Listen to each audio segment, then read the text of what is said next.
Dulu yang kita banggakan dengan misalkan Kota Perjuangan, PDRI, setelah itu PRRI. Bagaimana pembantaian di sepanjang Jam Gadang ini ditutupi oleh apa? Tuh, keindahan Ngaresiano menutupi pembantaian. Berapa jumlahnya? Cari aja sendiri. Di sini gitu. Nah, bagaimana mempertahankan itu? Karena terlihat musuhnya. Tokoh-tokoh muda kita melawan itu Belanda. Sekarang siapa yang akan kita lawan?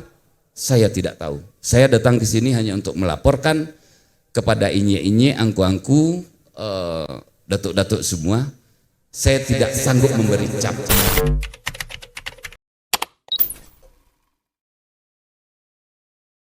Tapi menarik tadi Bung Fatris mencarakan tentang Indonesia. Saya sama dengan Nien, saya selalu memakai Benedict Anderson. Anderson selalu jadi patokan saya ketika menatap Indonesia ke depan. Karena Indonesia hari ini dibangun oleh imajinasi generasi masa lalu. Pertanyaan pentingnya adalah imajinasi masa lalu itu adalah kita dalam kondisi terjajah. Maka kita bayangkan Indonesia ke depan, Indonesia merdeka. Nah hari ini kita tidak terjajah lagi. Lalu apa yang kita bayangkan terhadap Indonesia ke depan? Tapi Bung Fatris sore ini membantah apa yang saya pikirkan. Ternyata memandang Indonesia dari sudut-sudut, dari pinggir-pinggir negeri ini, tetap saja memandang adalah Indonesia yang diharapkannya adalah Indonesia merdeka. Karena mereka belum mendapatkan kemerdekaan di tempat mereka.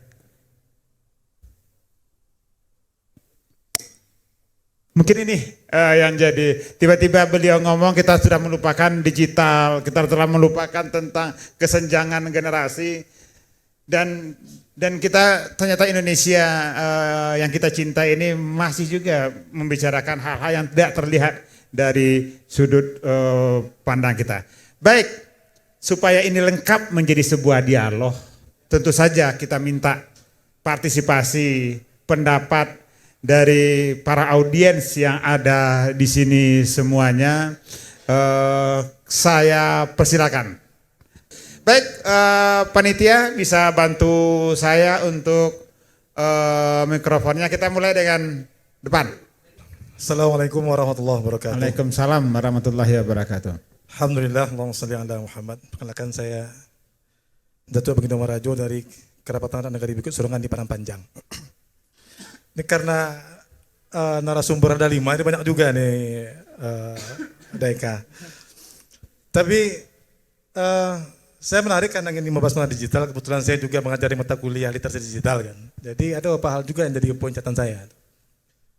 Sebelumnya sebelum kita bicara tentu terkait dengan hubungan dengan Sumpah Pemuda 28 Oktober tahun 1928 yang sebelumnya pernah diinisiasi tahun 26.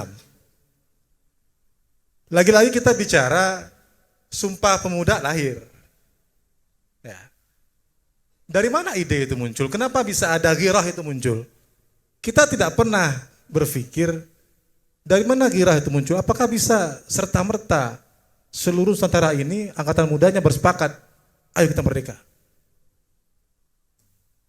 Kita lupa juga balik ke belakang pada tahun 1918. Seorang tokoh yang menginisiasi mendirikan sebuah perserikatan yang bernama Perserikatan Anak Negeri Bukit Surungan, kemudian mendirikan sebuah media yang mencetak sebuah tabloid yang isinya mengajak seluruh Nusantara untuk mari kita merdeka melawan penjajah, yang ditulis dalam bahasa Melayu, yang inisiatornya itu adalah Engku Datuk Tamojelelo, yang kemudian keponakan dari cucu dia menurut sepanjang adat adalah salah satu inisiator dari acara ini, yaitu Bang Denny Demoda. Itu disampaikan sampai seluruh Thailand, Filipina, dan pengganti beliau juga ada di sini. Sehingga muncullah pemikiran-pemikiran tentang ternyata kita harus melawan penjajah. Dan itu pakai bahasa Melayu. Dan tidak salah kalau dikatakan yang berbahasa satu bahasa Melayu. Itu lupa kita tuliskan. Kemudian ketika kita lagi-lagi kita bicara tentang tokoh-tokoh masa lalu. Kehebatan Muhammad Yamin, kehebatan semua yang ada lah. Kita lagi-lagi dikatakan kita terbelenggu dengan keindahan masa lalu. Tapi mungkin yang kedua kali yang saya katakan di forum ini, kita tidak pernah bicara bagaimana mereka dididik. Kita jargon kembali ke surau, tapi seperti apa surau dahulu itu? Bagaimana kita mengembalikan seperti dulu itu? Nah, jadi kalau boleh satu hal misalkan yang kenapa terjadi terkait dengan kondisi sekarang ini, kalau saya secara pribadi tidak mengelompokkan generasi ini ada Gen Z, Gen X, Gen Alpha, tidak.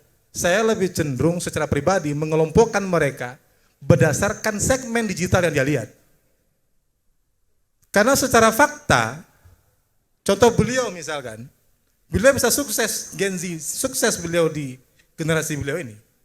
Itu bukan karena Gen Z-nya, tapi memang karena dari awal segmen yang beliau lihat di digital ini berbeda dengan yang lain. Kerusakan pertama kali itu bukan karena faktor internet, tidak. Kalau saya lihat, ini adalah mulai terjadinya penurunan atau degradasi dalam hal kepatutan yang dimulai dari media televisi. Perubahan itu adalah hal yang wah. Jadi ketika bertutur kata baik itu sudah berjalan sekian lama, ketika ada orang yang berbicara belak-belakan, itu dianggap sebagai hal yang wah, dia berani. Kemudian dimulai nyeleneh, itu dianggap suatu hal yang lucu. Sehingga dianggap sebagai hal yang wajar, sehingga menjadi hal yang dianggap ditiru, wajib ditiru. Inilah yang merusak generasi itu. Pendidik Minangkabau ini tidak rusak serta-merta hanya sekedar karena digital, tidak. Ini dibentuk dan dikondisikan. Sebagaimana kalahnya umat muslim ketika di perang salib kedua itu bukan karena serta-merta, tidak. Tapi karena dahulu umat muslim selalu menang, karena dari kecil dididik dalam kitab. Sehingga dari mereka mencari apa keuntungan muslim ini, apa kelebihannya. Ternyata pendidikan kitab. Inilah yang digemboskan, dicari sedemikian cara supaya kitab ini tidak dibalikkan lagi di pendidikan umat muslim. 15 tahun, 10 tahun kemudian, rusaklah generasi itu, kalahlah umat muslim di perang salib kedua. Nah, kemudian terkait juga kebesaran, keagungan Minangkabau yang mungkin belum sampaikan, yang mungkin yang belum keluhkan. Dulu itu memang kita tidak bisa pungkiri. Sekarang juga kita harus terima apa adanya. Minangkabau ini memang salah satu generasi yang dikhawatirkan kebangkitannya. Secara logika, secara politik Indonesia tidak mungkin suara Sumbar diperhitungkan, tapi faktanya setiap pilpres, setiap pemilu, suara Sumbar ini selalu menjadi patokan, padahal hanya 0,8% dari total suara di Indonesia. Tapi kenapa penting betul pandangan Sumbar ini? Rusaknya generasi ini karena rusaknya adat, rusaknya surau. Minangkabau ini pendidikan itu adalah masyarakat, adat itu adalah pendidikan berpikir, pendidikan berkomunikasi. Pendidikan berkomunikasi inilah yang dirusak.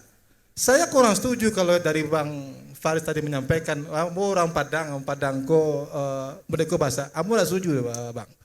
Ambo dari Laya, Kete, sampai mau SMP mau di Padang, dan mau di Pasia. Di Pasia, anak Pasia itu di Padang itu paling terkenal, anak Pasia itu yang paling ada. Katiko kami bacari, lado kutu tak laki di dia. Jadi tidak setuju kalau saya katakan, di Padang itu cari itu hal biasa. Tidak. Faktanya waktu kami Kete, orang anak Pasia itu kalau cari di luar dia apa ya, digilakan kutu masuk di dia.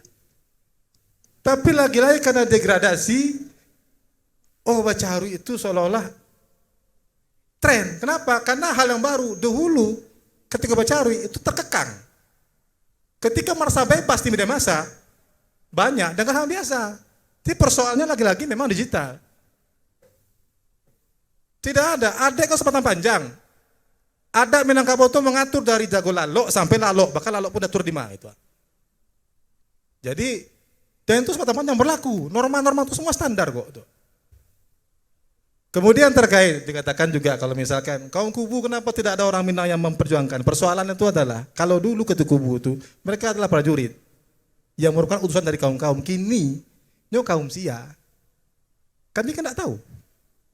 Hukum di Minangkabau. Kalau memang ada satu anak makan tuh aib sekaum. Persoalan kami tidak tahu itu kaum Sia. Ketika Arde Armando keluar itu cacat secara menurut hukum adat, tidak ada seorang lah yang mengakuinya kaum Sia. Kalau ada tahunya kaum Sia, maka negari tempat kaum itu akan menghukum kaum itu sehingga dipanggil menurut sepanjang adat. Tapi kan tidak bisa. Jadi kita jangan underestimate dengan Minangkabau, tidak. Kita yang kurang paham tentang adat ini. Kita yang tidak menyelami dalam bagaimana kita seharusnya bersikap. Era digital itu lagi-lagi, secara fakta mereka yang tidak mengakses, tidak mudah handphone ini, mentalnya bagus kok. Bahasanya bagus kok.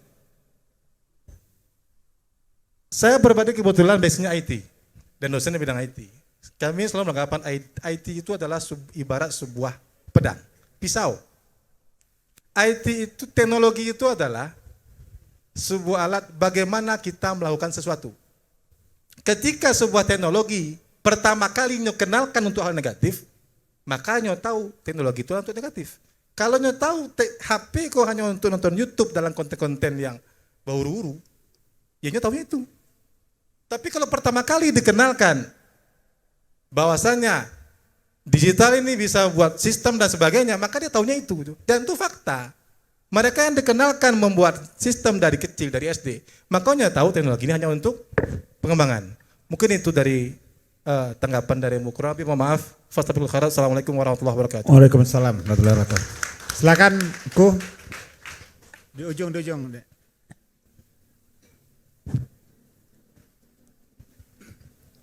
Bismillahirrahmanirrahim. Assalamualaikum warahmatullahi wabarakatuh. Saya langsung saja, sesuai dengan tema kita sekarang itu dialog kebangsaan seri kedua dengan tema Sumpah Pemudanya gitu. Apakah generasi muda sekarang rasa kebangsaannya berkurang? Saya jawab tidak. Indonesia itu punya dua modal kenegaraan. Yang pertama Sumpah Pemuda, yang kedua Pancasila. Saya bertanya sekarang, terutama kemudiannya selaku anggota DPRD, anggota DPR. Ya, ya mudah-mudahan seperti itu. Sekarang penggiat. Ya. Pertanyaan saya sedikit aja. Bu Adriana mau enggak disebut dengan orang Yahudi? Coba jawab. Mau enggak? Tidak. Pas, karena dia orang Indonesia. Tetap dia akan mengakui orang Indonesia. Kemudian Pak Arief. Mau enggak Pak Arief disebut dengan orang Cina? Tidak. Itu membuktikan bahwa dia orang Indonesia. Tidak satupun orang kita yang mau dicap tidak orang Indonesia. Saya bangsa Indonesia. Nah itu nilai-nilai kebangsaan yang dimiliki. Yang kedua kita memiliki Pancasila. Dengan 5 sila itu sudah memodali kita untuk bernegara dengan baik. Tapi tergerus. Yang pertama, sila pertamanya, ketuhanan yang Maha Esa. Yang kedua saya ambil sila yang terakhir, keadilan sosial bagi seluruh rakyat Indonesia. Itu yang dikatakan Pak Arief dengan Pak Patris tadi.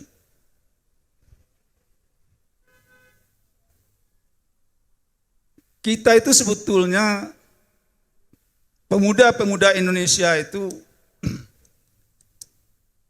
kehilangan figur atau contoh-contoh yang sesuai dengan Pancasilais itu.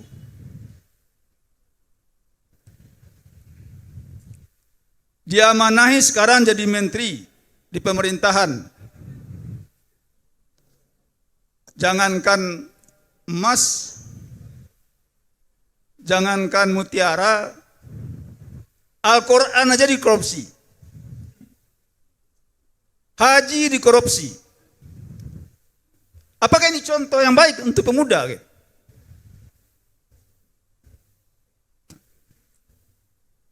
Makanya pemuda itu mana figur-figur yang kita percayai? Seharusnya kalau dia Pancasilais, ketika diberi amanah, dia akan jalankan amanah itu dengan baik. Tidak jauh jarak kesejahteraan antara pejabat dengan masyarakat itu tidak terlalu tinggi. Kalau sekarang gimana? Pejabat tambah kaya, masyarakat tambah miskin.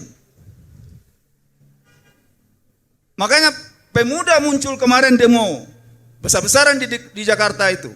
Itu merasakan kebangsaannya, semangat kebangsaannya.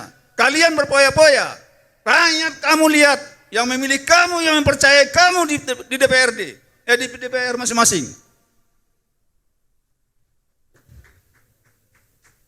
Masyarakatmu tidak makan. Nah, ini yang harus dibenahi kembali oleh generasi-generasi sebagai pemberi contoh tauladan yang baik. Pejabat 13T koruptor. Kemarin diperlihatkan duitnya lebih tinggi dari tinggi saya. Ketika disorot semua keuangan itu baru separuh, belum sempat semuanya gitu. Apakah ini yang memberikan contoh tauladan yang baik kepada generasi muda gitu?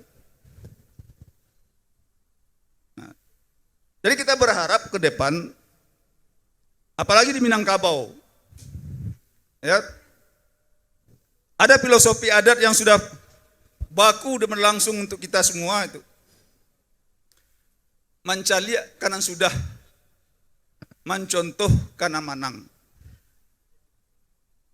Jadi generasi muda ini melihat kepada tokoh-tokoh pendahulunya, kalau dia bermoral baik, menjalankan azas-azas yang ada di dalam Pancasila tersebut dengan baik,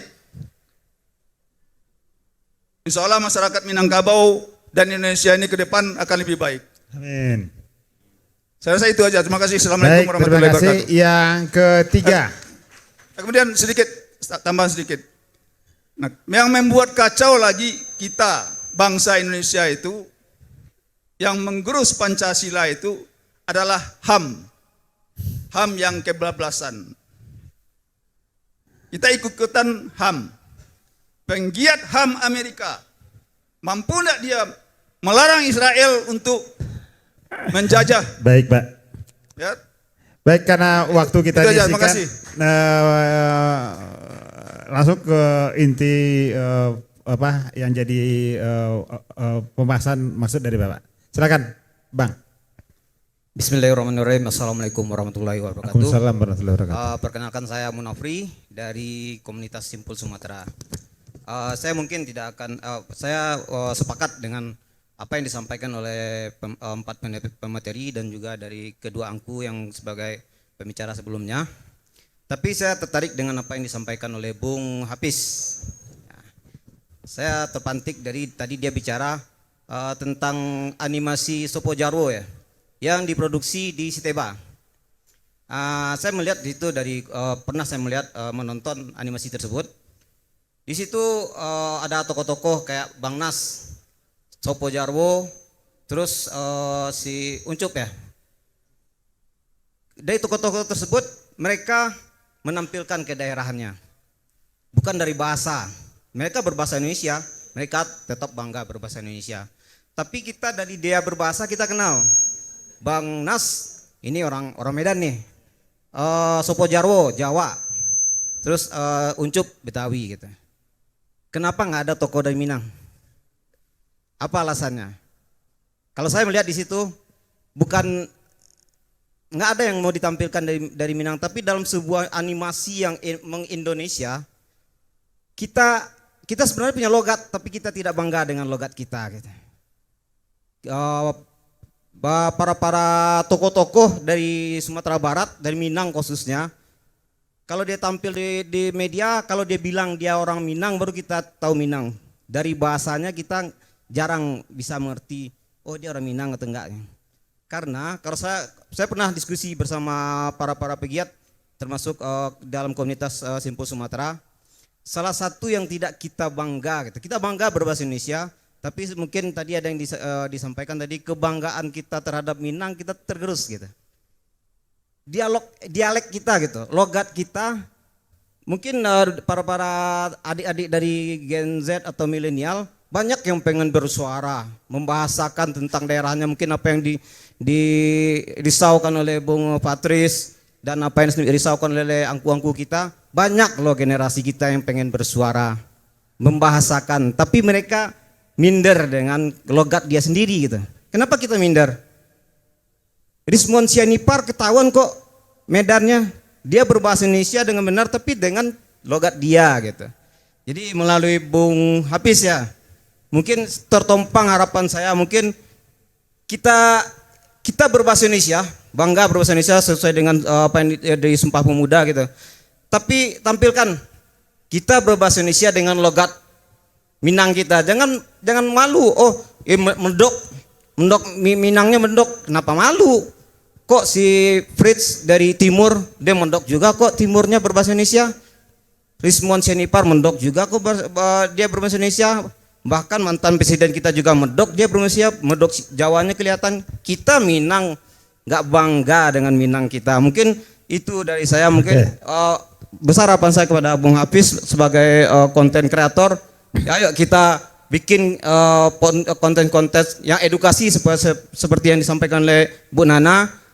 Kita lihatkan Minang kita dengan logat kita berbahasa Indonesia, tapi dengan logat kita. Akhirnya adik-adik yang dari Minangkabau nggak malu lagi berbahasa Indonesia dengan logat bahasa Indonesia. Sekian, assalamualaikum warahmatullahi wabarakatuh. Yang kelima tadi, yang kelima, keempat, silakan Bapak.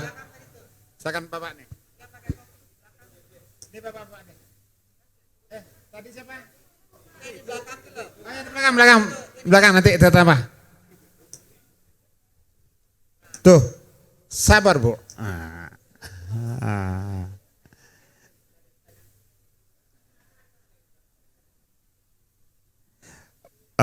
Waktunya tolong diperhatikan ya Pak ya. Bismillahirrahmanirrahim. Assalamualaikum warahmatullahi wabarakatuh. Waalaikumsalam warahmatullahi wabarakatuh. Saya tertrigger dari pertanyaan narasumber terakhir, yaitu Bung Patris yang bingung mempertanyakan sebenarnya siapa lagi kah yang akan kita lawan katanya kan. Kalau menurut saya sih tampak jelas bahwa apa yang sebenarnya kita lawan. Bahwa saat sekarang ini kita tampaknya saling berhadapan dengan masyarakat atau orang-orang sebangsa kita sendiri. Sebagaimana yang ditampilkan dari narasumber di depan, tampaknya sudah jelas dari apa yang beliau-beliau sampaikan, satu sama lain saling berbantahan gitu, saling menentang satu sama lain. Jadi kalau bisa kalau Sumpah Pemuda ini bisa diperbarui, mungkin bisa ditambahkan sumpahnya, apa itu sumpah yang baru untuk persatukan bangsa ini gitu. Itu kalau memungkinkan, saran saya sih beragama satu, agama Islam itu. Terima kasih. Assalamualaikum warahmatullahi wabarakatuh. Oke, silakan Ibu. Silakan Ibu, ringkas Ibu.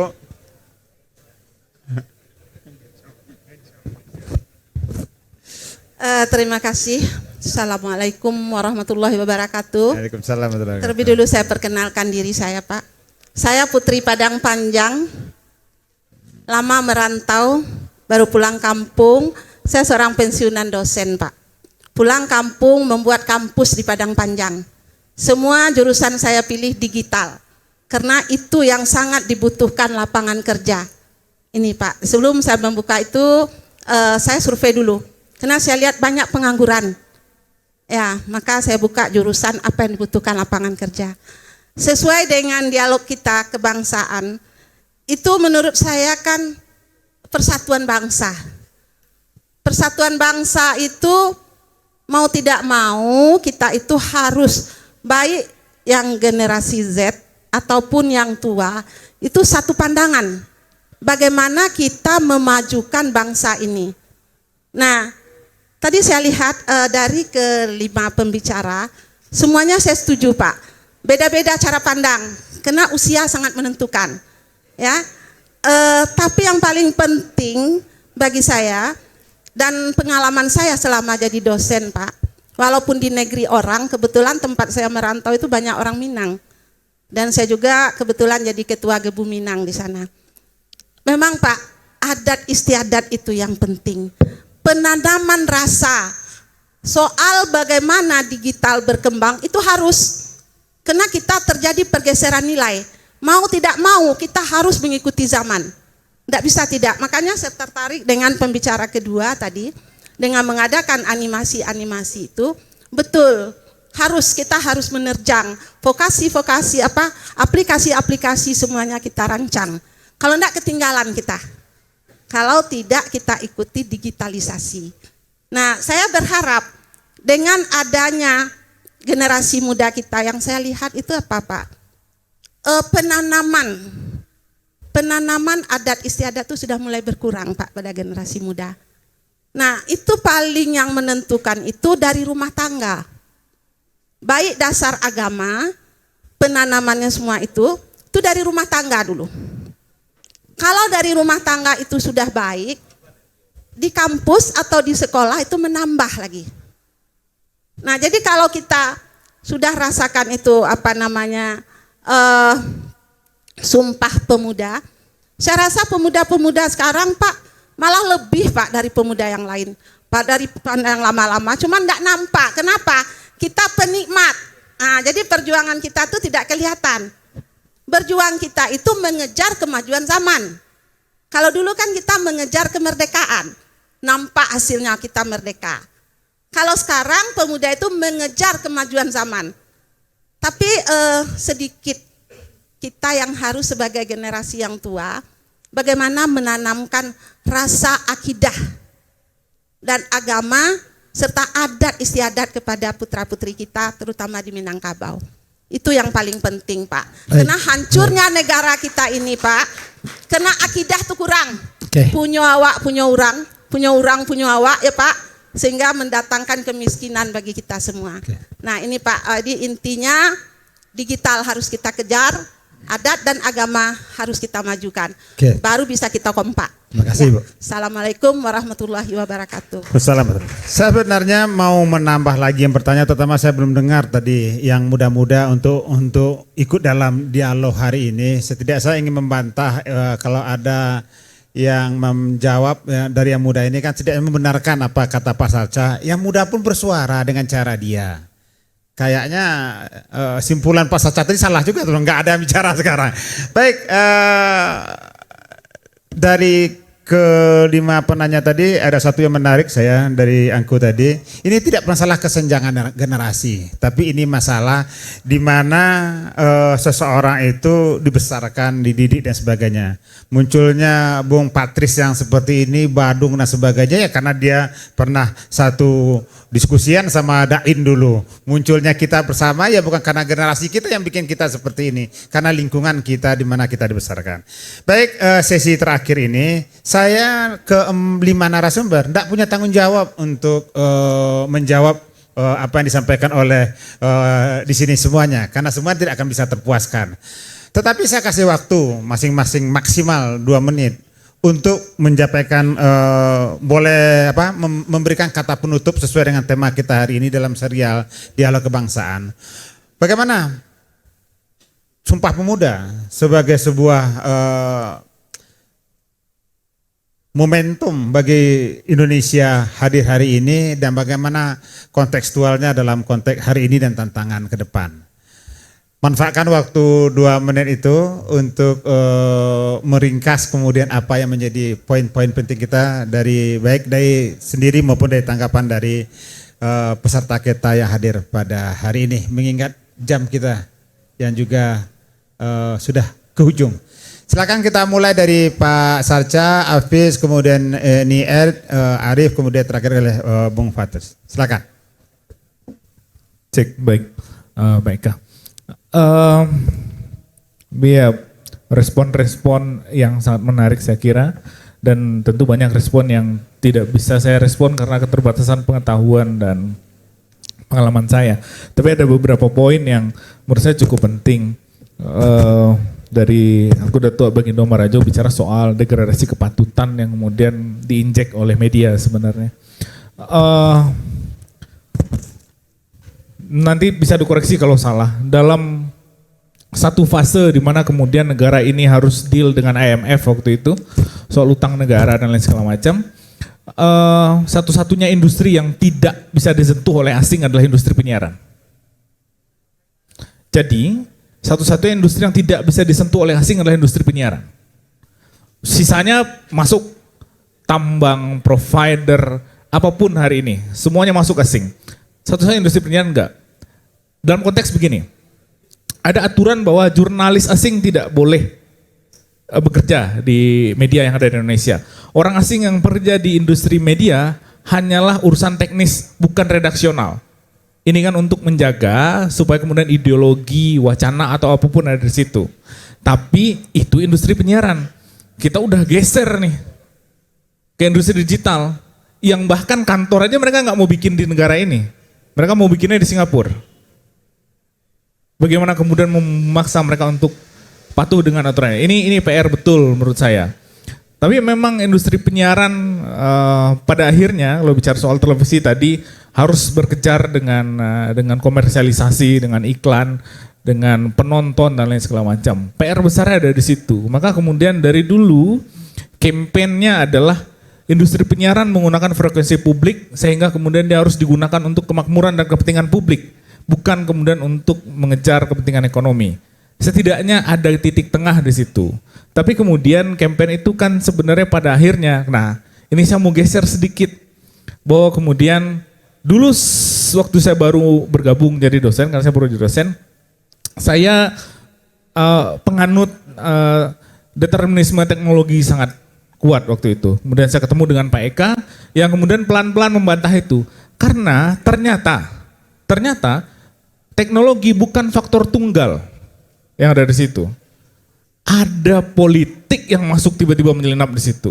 Ada ekonomi dia masuk di situ. Ada hukum dia masuk di situ. Kemudian kusutlah semuanya.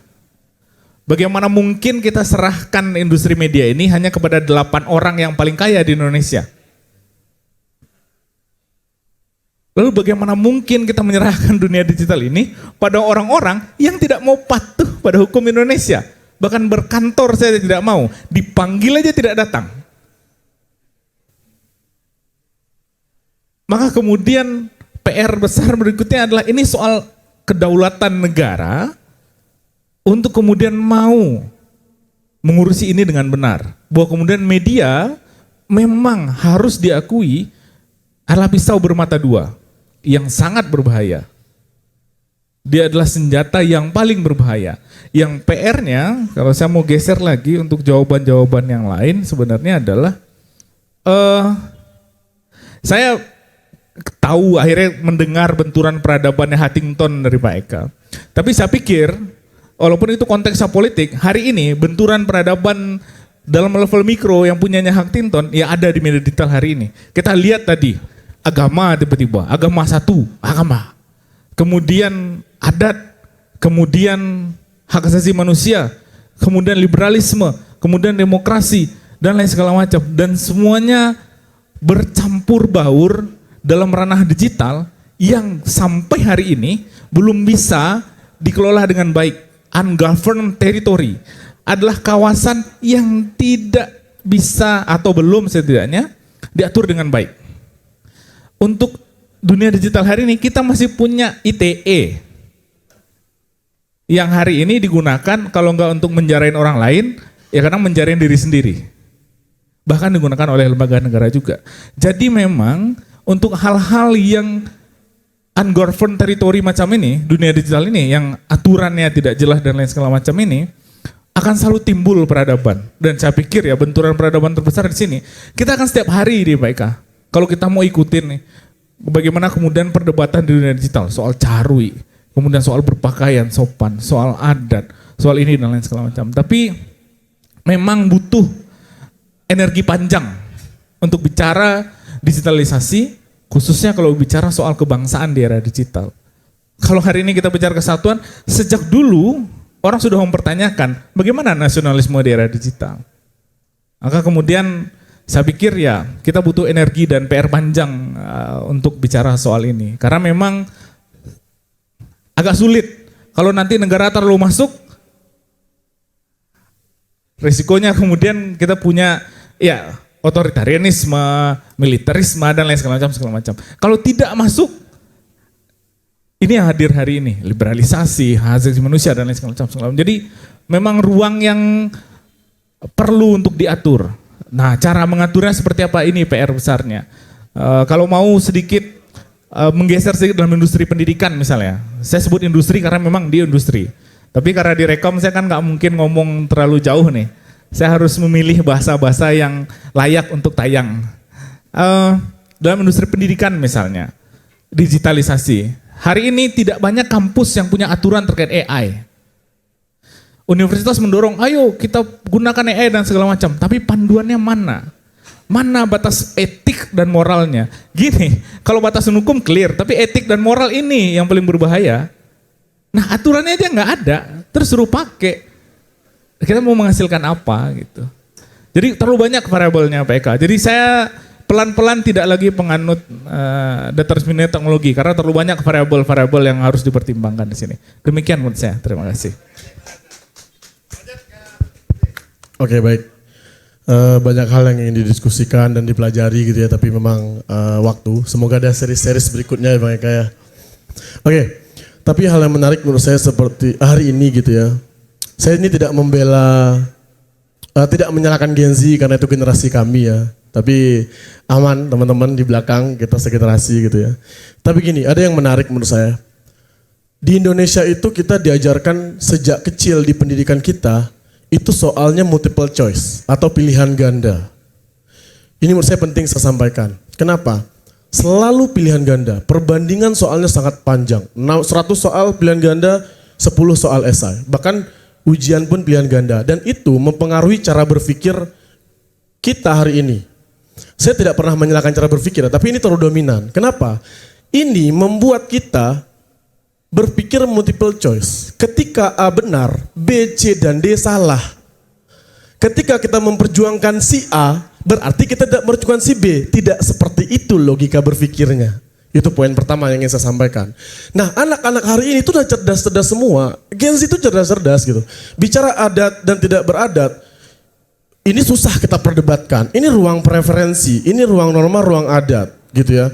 Nah, ini yang harus kita kolaborasikan. Kita selalu menyalahkan A benar, B dan C salah gitu. Nah, itu poin yang saya sampaikan. Kedua, saya ingat sekali kata Buya Hamka ketika dia berdebat dengan sahabatnya gitu ya. Di Amerika banyak ustadz dan di Arab Saudi banyak pelacur. Buya Hamka dengan sederhana menjawab, kita akan dipertemukan dengan apa yang kita cari. That simple menurut saya gitu. Itu aja menurut saya gitu. Nah, berbicara tentang AI gitu ya. AI hari ini itu menurut saya sangat membantu sekali. Terutama saya di dunia digital.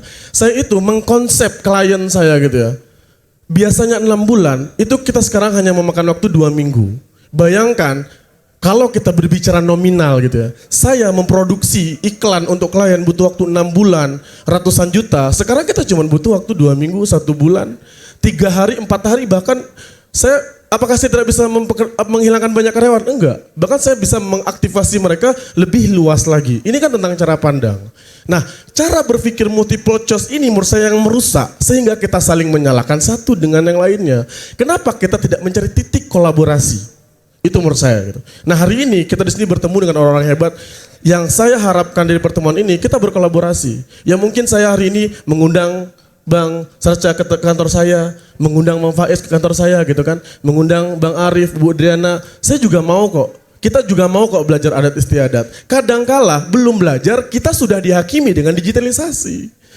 Bagaimana cara kita bisa menikmati pembelajaran? Ujung-ujung disalahkan, ujung-ujung gini. Gen Z itu kita mau belajar gitu. Saya bilang nanti saya tampilkan. Kita punya teman-teman Gen Z bikin board game. Itu pakai kartu-kartu, ada datu, ada inya. Itu memperkenalkan ke anak-anak tentang bagaimana mengedukasi anak muda dengan cara yang sederhana. Nah, kadang-kala kan banyak kala mengajar ini kan bukan esensi mengajar, tapi ingin terlihat sebagai seorang pengajar. Itu sudah keluar dari esensi belajar itu sendiri. Mungkin itu dari saya, mungkin ya banyak angku-angku di sini, senior-senior yang lebih paham. Dan jujur saya pribadi sangat terbuka ruang untuk berkolaborasi. Saya mau belajar banyak. Tentu kita orang yang pembelajar yang haus akan ilmu, yang haus akan informasi. Kita bukan malaikat yang selalu benar, tidak ada kesalahan di dalamnya gitu. Tetapi jangan hakimi kami, ayo belajar dan ajari kami. Terima kasih. Assalamualaikum warahmatullahi wabarakatuh.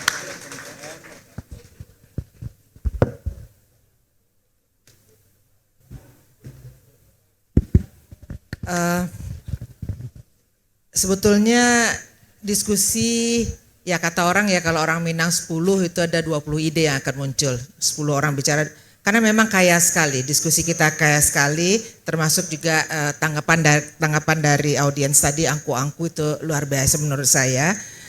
Yang ingin saya garis bawahi di sini bahwa memang kemajuan zaman itu suatu kepastian yang nggak bisa kita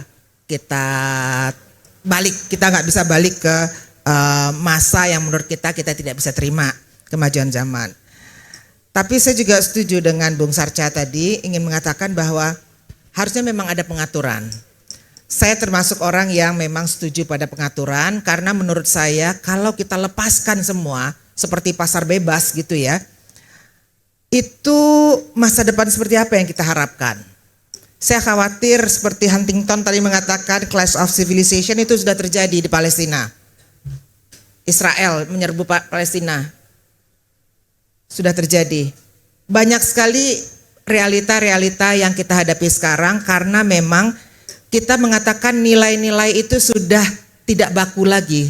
Padahal saya menganut nilai-nilai yang baku sebetulnya. Seperti yang dikatakan Bung Patris tadi, Bacauri ya biarin aja, memang itu adalah budayanya mereka. Kalau dalam ilmu no.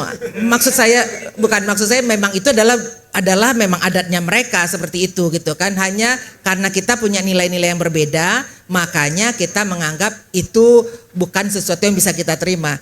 Saya setuju, masing-masing orang punya nilai yang berbeda. Tapi bahwa saya juga melihat ada nilai-nilai tertentu yang pada satu titik tertentu harus kita komunikasikan. Harus kita harus bisa bernegosiasi dalam satu ruang tertentu. Kalau kita tidak bisa bernegosiasi, yang saya khawatirkan adalah sekarang ini saya lagi sering mendengar keluhan anak saya bahwa temannya di sini bunuh diri, di sana bunuh diri, di situ bunuh diri. Dia di Amerika temannya bunuh diri, di Korea bunuh diri. Kenapa? Terlalu mudah sekarang mendapatkan konten-konten bagaimana cara bunuh diri yang paling enak. Dan mereka lomba-lomba ingin membuktikan itu. Itu pertama. Dan kedua, ternyata ada konten di sini, ada grup namanya body count. Dulu body count itu adalah militer, ketika dia bisa membunuh orang dia hitung tuh berapa orang. Dia gagah-gagahan. Sekarang ada anak muda, kelompok anak-anak muda, berapa orang perempuan yang sudah dia perkosa. Bangga dan dia videokan. Ada, saya 42, jago, ada temennya pengen lebih. Saya sampai miris hati saya, ini apa yang kita harapkan untuk masa depan anak-anak kita. Jadi saya khawatir clash of civilization itu sudah di depan mata kita. Benturan budaya, benturan agama sudah di depan mata kita. Benteng apa yang akan kita hadapi? Ternyata anak kita bukan anak kita lagi sekarang. Ibu mengatakan, kita harus mendidik di rumah. Karena pendidikan yang diterima anak bukan hanya di rumah saja. Di rumah itu mungkin 10% dari dunia yang bisa mereka explore. Nah, jadi saya juga berharap bahwa saya justru sangat berharap pada konten-konten kreator ini. Yuk kita sama-sama bagaimana menciptakan imajinasi masyarakat seperti imajinasi masyarakat pendahulu kita. Masyarakat-masyarakat yang betul-betul bisa membuat mungkin utopia ya. Saya mengatakan bahwa bagaimana masyarakat damai. Pasti masyarakat Asmat juga mengatakan damai menurut siapa? Menurut Anda. Belum tentu saya mendapatkan hal itu. Kan pasti mereka akan mengatakan itu kan. Karena bagaimanapun kesenjangan itu memang ada. Nah, bagaimana agar kesenjangan itu bukan hanya antara kota dan desa, apalagi daerah pedalaman, tapi juga antara nilai-nilai.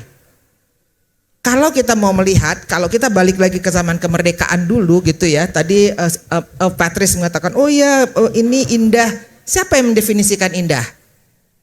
Kalau zaman Belanda lu Mooi Indi, daerah Hindia Belanda yang cantik.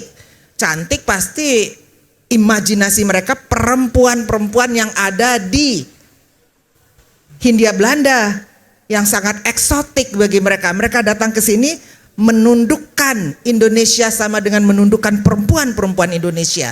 Jadi nilai-nilai itu ada.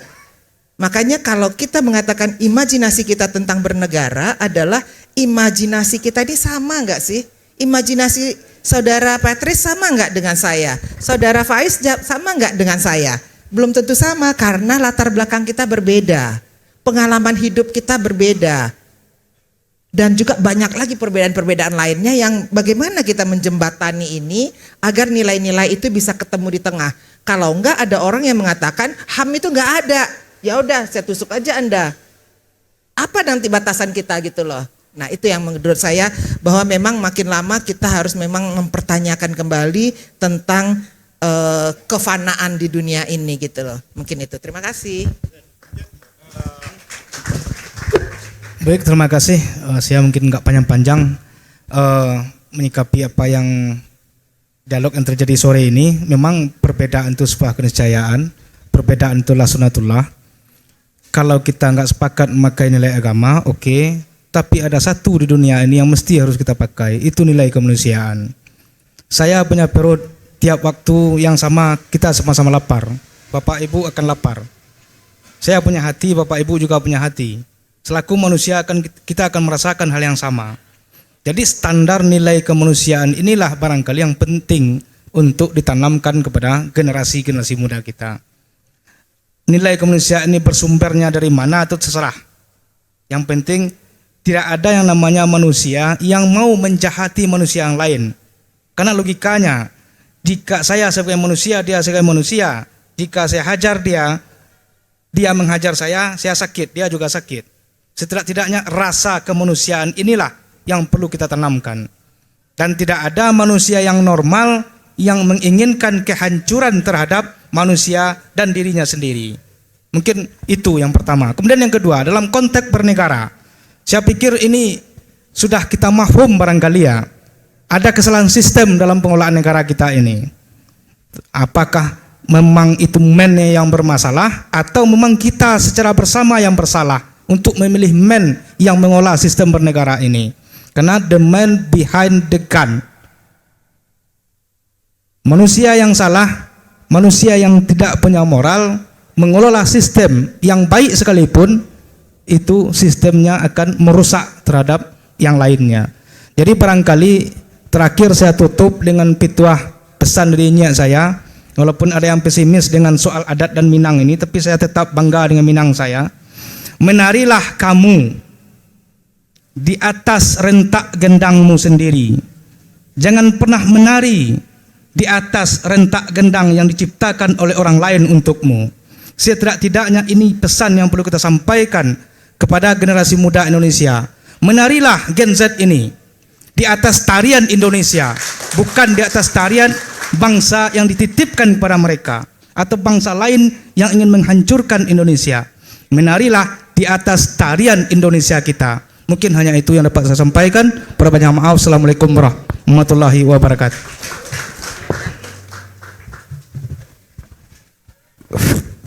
Baik, sebagai tambahan, maaf, saya bertanya lagi.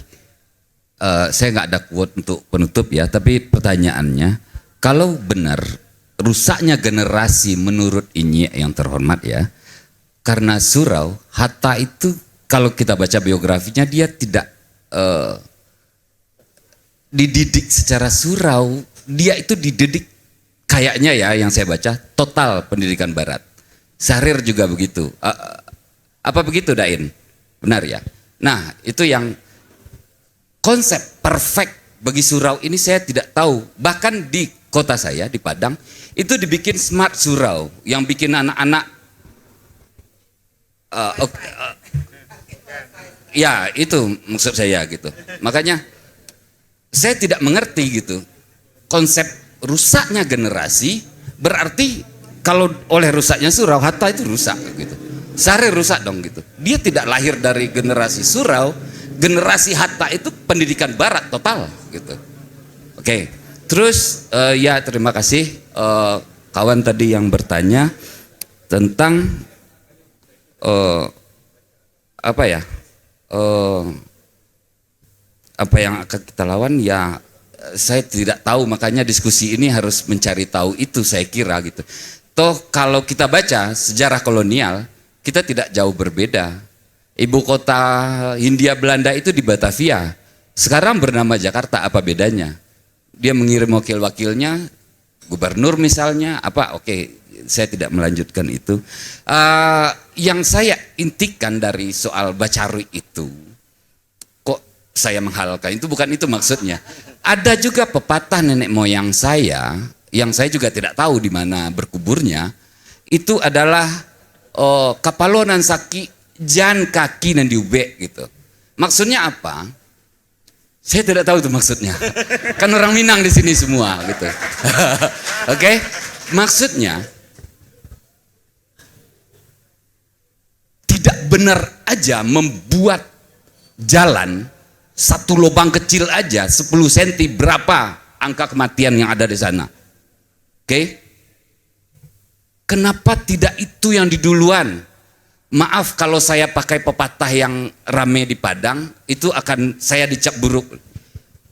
Kenapa kamu beli lipstik dan kamu bedaki wajahmu sementara kurap di pantatmu tidak kau obat lebih dulu? Terima kasih. Baik, terima kasih semuanya kelima narasumber. Saya nggak bayangkan ya di 28 itu betapa sengitnya tuh perdebatan pemuda untuk merumuskan 3 kalimat itu. Kita aja di sini hanya beberapa jam saja itu udah bikin panas. Kalau kita sambung ini lagi, saya pikir perang saudara gitu.